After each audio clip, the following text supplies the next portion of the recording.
नेपाल में हो रही भारी बारिश की वजह से गंडक नदी का जलस्तर तेजी से बढ़ा है। बगहा के वाल्मीकि नगर बैराज से पानी छोड़े जाने की वजह से गोपालगंज और छपरा में गंडक रौद्र रूप दिखा रही है। सदर प्रखंड के निचले इलाकों में बाढ़ का पानी फैल गया है। वहीं सारण के पानापुर में कटाव तेज हो गया है, जिससे लोग दहशत में हैं।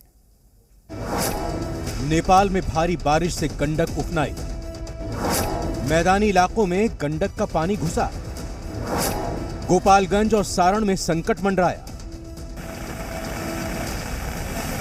2 दिनों से नेपाल में हो रही बारिश से गंडक नदी उफान पर है।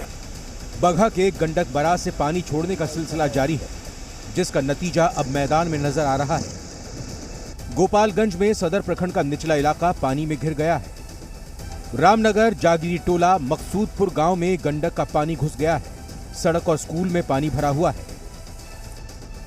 बाढ़ के पानी में ही लोगों के आने जाने का सिलसिला जारी है, क्योंकि प्रशासन की तरफ से अभी तक नाव की व्यवस्था नहीं की गई है। वाल्मीकि बैराज से पानी छोड़े जाने के बाद गंडक नदी के जलस्तर में एक बार फिर से वृद्धि हुई है।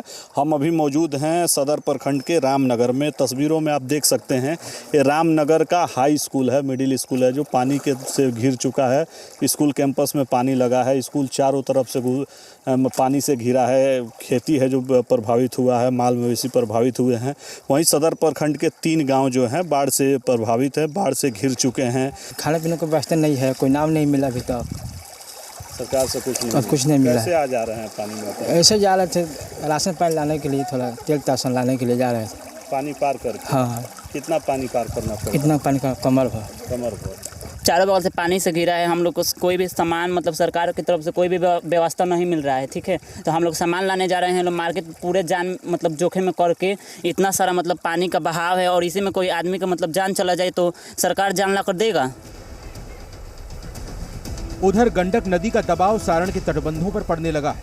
पानापुर प्रखंड के निचले इलाके में रहने वाले लोगों को बाढ़ का खतरा डराने लगा है।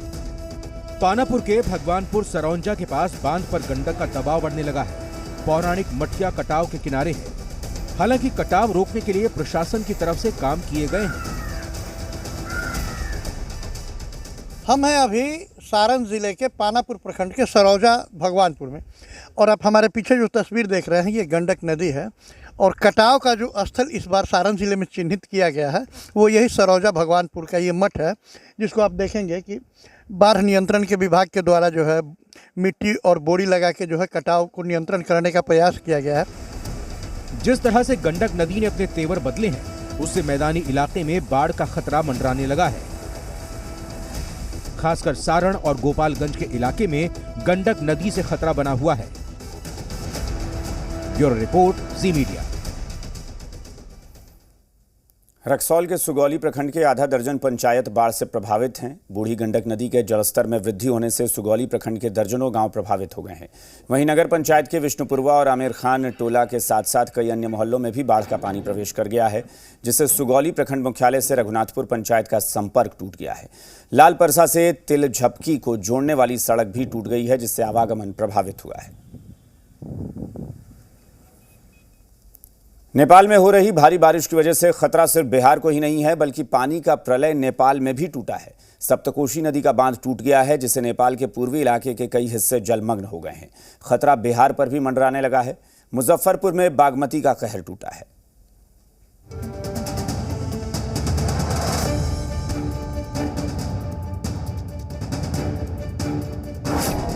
नेपाल में सप्तकोशी नदी का बांध टूटा। बांध टूटने से नेपाल में भारी तबाही।